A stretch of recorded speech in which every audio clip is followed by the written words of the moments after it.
Okay, hi again.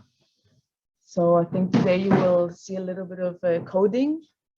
Maybe you can tell me how many of you have tried coding a little bit in the past? Okay. Have you worked with Jupyter notebooks before? Okay, very few people. Okay, it's very straightforward. All right, it's an open source, user-friendly web app, and you can create and share live code in literally any language, visualization, and text. So very flexible. You can jump from a markdown cell to a code cell, and markdown we mean text from now on. And in the code cells, you can run them in different kernels, which are environments that provide access to any programming language.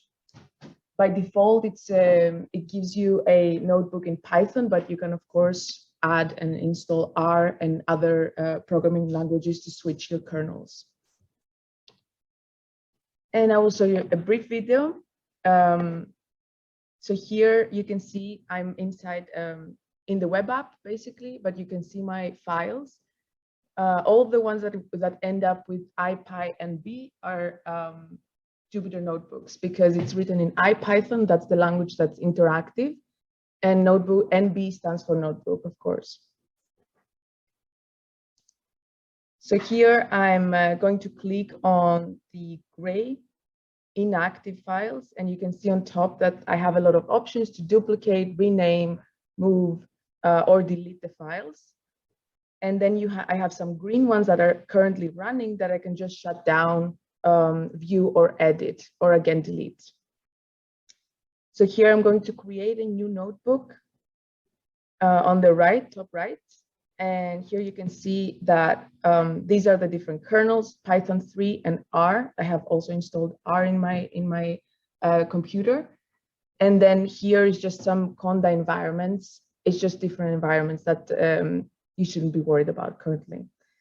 You can also create a text file or a folder, or also run in the terminal language, like a bash shell. So I'm going to create a Python 3 Jupyter notebook, and I'm going to show you some tricks. So here I can save, create a new cell, cut it, copy it, run it, stop it. And then here I can change from code to markdown. And I will show you how to create headings. Markdown, again, it's text. So Jupyter Notebook offers like 6 different headings and subheadings using this hashtag. And you will see that in the end, I don't have to go up and run the cell. I'm just basically pressing Shift and Enter. I will share you also this notebook here. But I'm just pressing Shift and Enter to run it, and then create sequentially a new cell. By default, it will create a cell in code. So I can also, instead of going here and going to Markdown, as I showed before, I can just press Escape and M to change the cell from code to Markdown. So again, code to text. Very easy. And here I'm just going to switch from normal text to italics, bold, and bold italics. So there's essentially a lot of features, and you can play around with the text. And these are just a few tricks to make things a little bit easy and fun. Then I'm just going to use that as a code, as an Excel, and print just the word metabolomics, but you can also add text inside your code cell by using the hashtag, which is basically commenting. Here, this is just a trick to write text and delete it. If you want to show yourself in the future that something doesn't work, or here, these are different indentations. If you want to switch chapters, or yeah, essentially do something like this. And finally, just bullet points. Very easy, it's just dash. And I'm going to write on target metabolomics summer school, yeah. Great. And then finally, the last trick is to create a link. So if you use these brackets and write what is metabolomics, let's say, and then parentheses, I just go to Wikipedia and grab this link, and I again shift enter, then I can create this link for Wikipedia. Great. Pretty easy so far, right? It's okay? Good. So it's very useful because you can jump from code to text, so you can thoroughly describe what you're doing in a notebook. And then later on, go back and basically remember everything or write it for educational purposes. You can visualize actual results on the fly, as we saw now. And I'll also show you another video, which is a little bit more fancy. You can reproduce them, hopefully, and of course, create and share workflows. And having all this text description really helps for other people to understand what you're doing in every step, or just the whole point of the notebook in general. So here, as I described at the beginning, I'm going to visualize annotated features with smiles and create a scatter plot on PCA. This is a data frame with, doesn't matter, with smile predictions. And then these are my features here.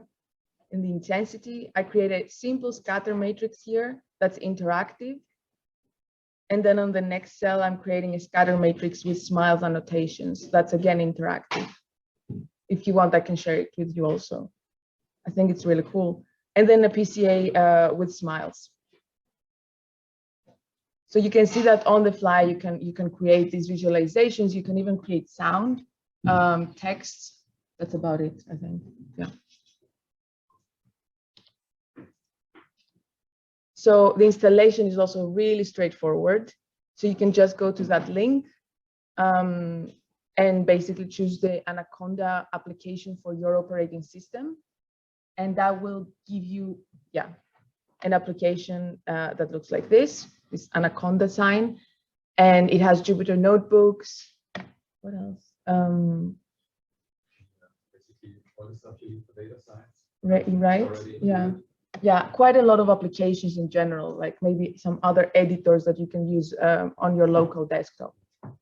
And if you don't want all the rest, if you don't want to install any environments or just want Jupyter Notebook, you can just go to your terminal and press pip3, install Jupyter, and that's it.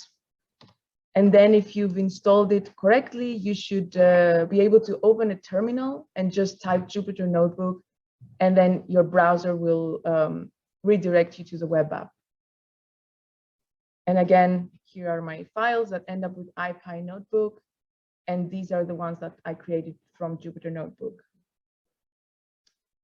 Cool, very straightforward, I think, so far, right? Good. Then Axel will introduce you to Google Colab, and you'll have a live demo. Yeah. Cool. Would this also be standard to work together if they're working together? Because it's pretty nice. No. That's actually the thing with Google Colabs, that you can work together, like in a shared file, right?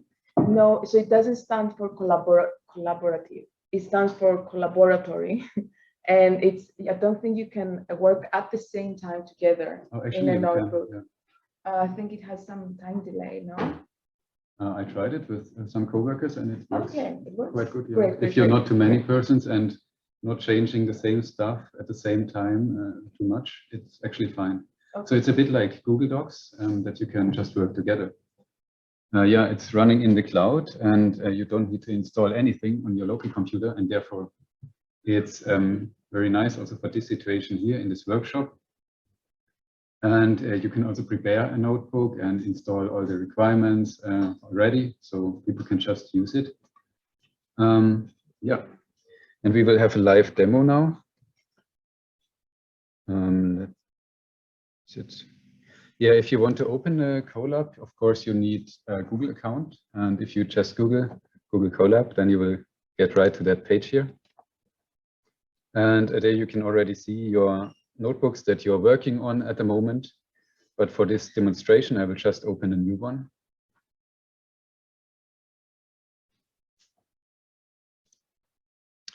And as you can see, it looks a lot like the Jupyter notebooks do, and it works kind of similar. So we have the code cells and the text cells you can add here or also here on a position you want. Let's say we want to have a text cell right here. You can double click to edit and then use all the markdown stuff that Efi mentioned. So for example, what we will do is we will install some dependencies. Then we will load some data. And at the end, we will just inspect it, visualize it. And as you can see, it's written in a kind of preview on the right side at the end, how it will look like. And same like in the Jupyter notebooks, you could just press Shift Enter to execute a cell. So the first one would be the dependencies. And the good thing is with the Google Colabs, it runs on Linux and you can execute any bash command that you would like directly from the cells.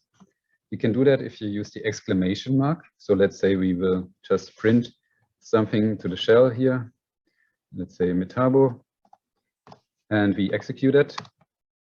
It will run the shell command. And once it's ready, you will see the printed result, the standard output. And so for this kind of mini tutorial, I will install like 2 Python packages. One is pandas for reading data frames and tables, and the other one is plotly. Yeah. You zoom in on the text. Browser on the. Yeah, I will zoom in. Wait a second. So you could do this, or also another nice thing to do in the Google Colabs, you could change the settings here. So if I would like to have a bigger font for you all to see, I could do something like that, or can do some other settings, like I like to see the line numbers, for example. Save that. Is that better now? Size? Good. Okay. So as we can see here, it's installed both the packages and we are ready to use it. So we want to load some data in a pandas data frame. So let's just import it. And yeah, let's create a data frame.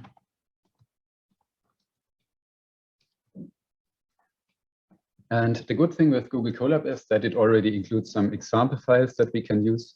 So on the left side sidebar here, you have some options. You could upload your own data for that session, or you could mount a Google Drive directory. In that case, we have the sample data already there. And yeah, if you want to copy a file path, you could just right click there and copy that. So we can take that here. Yeah, and let's see how our data frame looks like.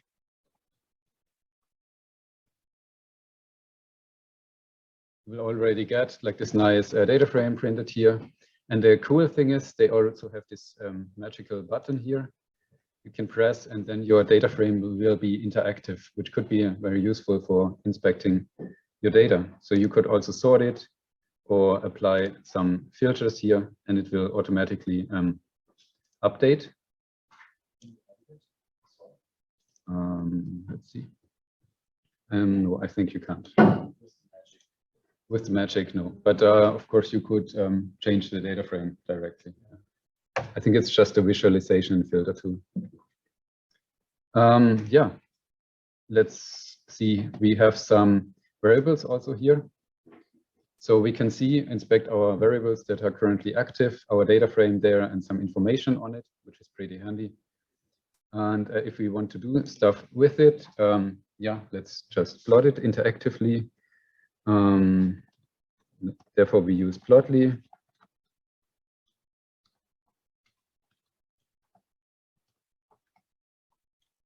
And we run that and create a figure. And for those that have used plotly before, we can just plot from a data frame directly. So we will specify the name of the data frame. And then for the X dimension, we will put, in this case, like the longitude. And in the Y direction, let's put the latitude. And yeah.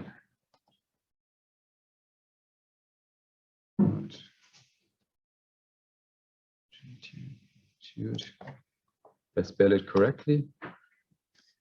Yeah, we have that figure now, and we can just show it as well.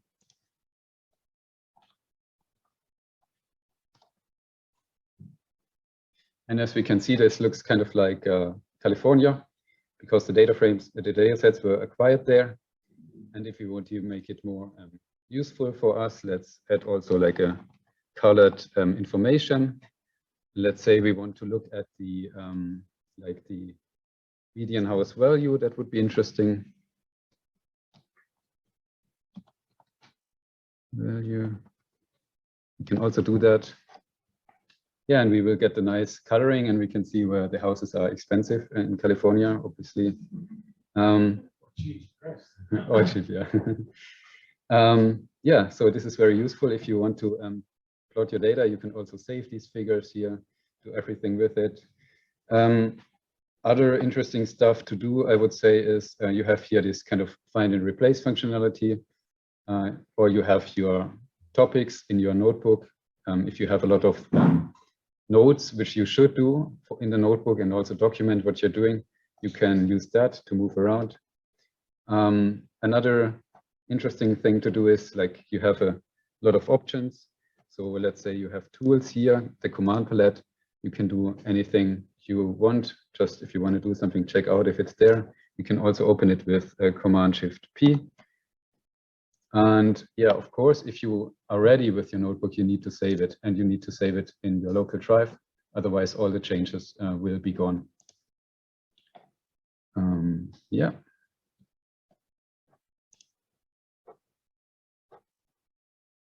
And as Efi mentioned, the default is Python in the Jupyter notebooks.